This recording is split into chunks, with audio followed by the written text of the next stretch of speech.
and that will either charge the battery up as required or flatten it off to get to the optimum voltage. Hi guys, Brett here from Hearns Hobbies, and today I'd like to talk to you about some of the differences between nickel metal hydride batteries and our 9 steps range of LiPos, and why they're such an upgrade and how you charge them and things like that. So these are all stuff that you've already had in other videos, but I'm just going to run through it again and get these on the charge and show you how to connect them up. So we'll start off with our A3 Pro. This is from TRC, and this is a great little charging unit. It is a 2 amp charger that we've got here, and it is really simple and easy to use. It is really great for kids and juniors alike because it's so easy and safe to handle. So all you have to do when you're plugging it in is that front connector here. We'll plug it into 240 volts like so. We'll plug our Tornado RC2400 NiMH battery in there into the Tamiya style connector, and then it's as simple as holding down the NiMH button and away we go. So we'll get that, there we go. Now that it's flashing, that's telling me that it is charging. So when that's finished charging, and you want to give that about an hour or so, you'll notice that that is just a solid light. And it's as simple as that. That's a peak detection charger, and that will charge not just this battery, but any nickel metal battery up to its optimum operating voltage. Okay, so the next step is you've got yourself a LiPo. You've really stepped up the performance of your car. So LiPos operate a little bit differently, and they require different charging techniques. So instead of using this connector, just turn the nickel metal off. I'll unplug it from here. Now, because this one requires a different charging method, it requires a balance charge. So we don't actually use the big lead on this small charger. We'll just use the balance port. So, and it's as simple as plugging into the other port on the charger, like so. And again, that's showing that we've got LiPo on. And then I'll push the buttons in. Sorry, I just need to reset that. Okay, we've got that plugged in, set to LiPo, like so. And I'll go ahead now and push the LiPo button. Again, that'll do a constant sort of flashing until it's charged. Again, being a 4200 battery, you probably want to leave this one a good hour, maybe hour and a half before it reaches its optimal charging voltage. And it's as simple as that. So you only use one connector on the small 2 amp charger. Okay. So say you've stepped it up a bit, or you want to do some faster charging. So what we have here is the TRC C100. So this is a full digital charger, and it's really good. This will charge multi-chemistry batteries. So anything from lead acid, nickel metal, nickel cadmium, lithium ion, a whole range of batteries. And a LiPo, of course. So what's in the box?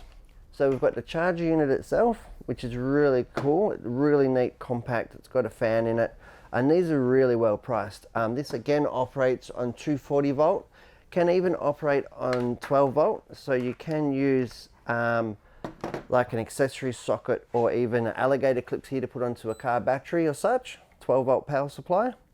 So yeah. So this here is capable of 100 watts, 10 amps charging capabilities. So I'm going to go on here. First we'll charge, the first battery I'm going to charge with this one is going to be the nickel metal. So again, it's going to charge this battery in approximately 20 minutes, excuse me.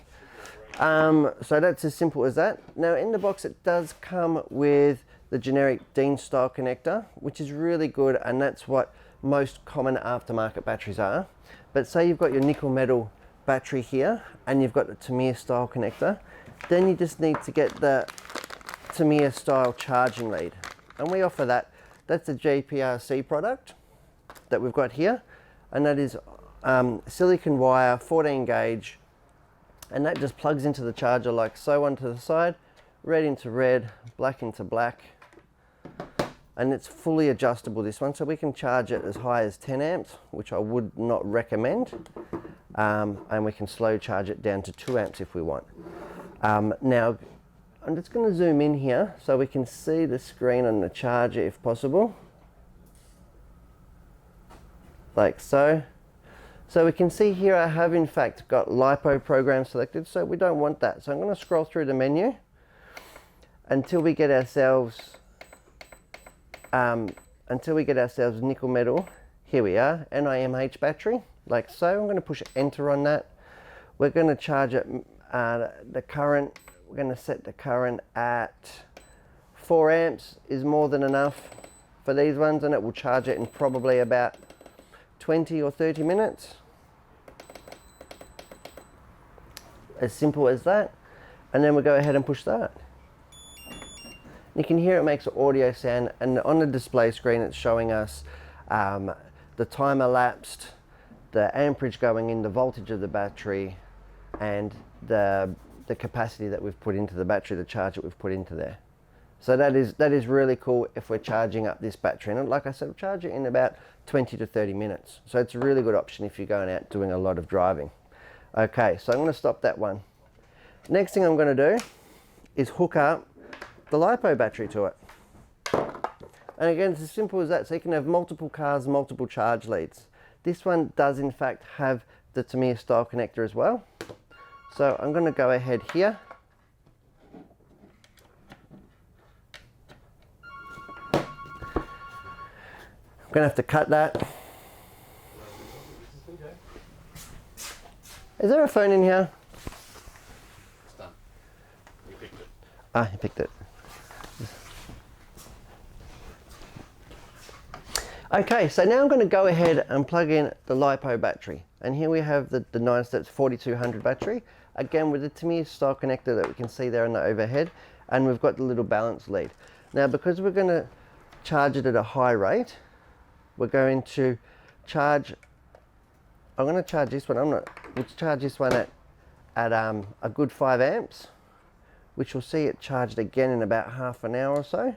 Now I'm going to be using both of the plugs on here. So this is where the bulk of the power is going to go in, this big thick lead, and the small lead here, that's connected to each individual cell. So while it's putting power in, it's going to be taking power out and keeping the cells balanced through the balance port.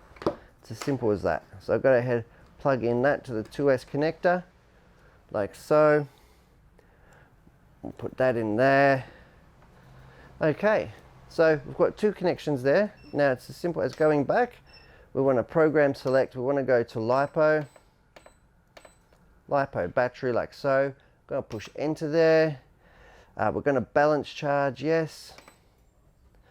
2S, yes, it's flashing. It is a 2S battery. The capacity is 4200. And then the amperage, I'm more than happy to go 5 amps on that. And then we push start. Goes through the startup procedure, and away we go. While we're on here, we can look at the charge, the cell voltage individually, and it's a really good option. So say you've run your car for the day and you want to put it away. Now the beautiful thing about this is you can put it into storage mode. So I'm going to go again here. We'll just stop this. So whenever you finish playing with your car for the day or using it at the racetrack or wherever you're bashing with it, it's always good to put your LiPo batteries into storage. And what that means is it puts them into the optimum voltage range for storage. So it's not overcharged, so it gets hot and can what they call puff. And it's not too flat that if it sits long enough it will slowly discharge and then render itself useless because it won't accept a charge. So this charger does it for you as well. So we'll go here, we're in LiPo storage mode. We can see here on the overhead, it is a 2S battery. The capacity is 4200, and you can see how adjustable it is. It will go up to 6S, and 40, again 5 amps is fine for this battery. Go ahead and start that up, and that will either charge the battery up as required or flatten it off to get to the optimum voltage. So I hope you've enjoyed that show, running through some basic chargers, stepping it up and using LiPo batteries. Yeah, get out there and have fun. I'm Brett from Hearns, and thanks for watching.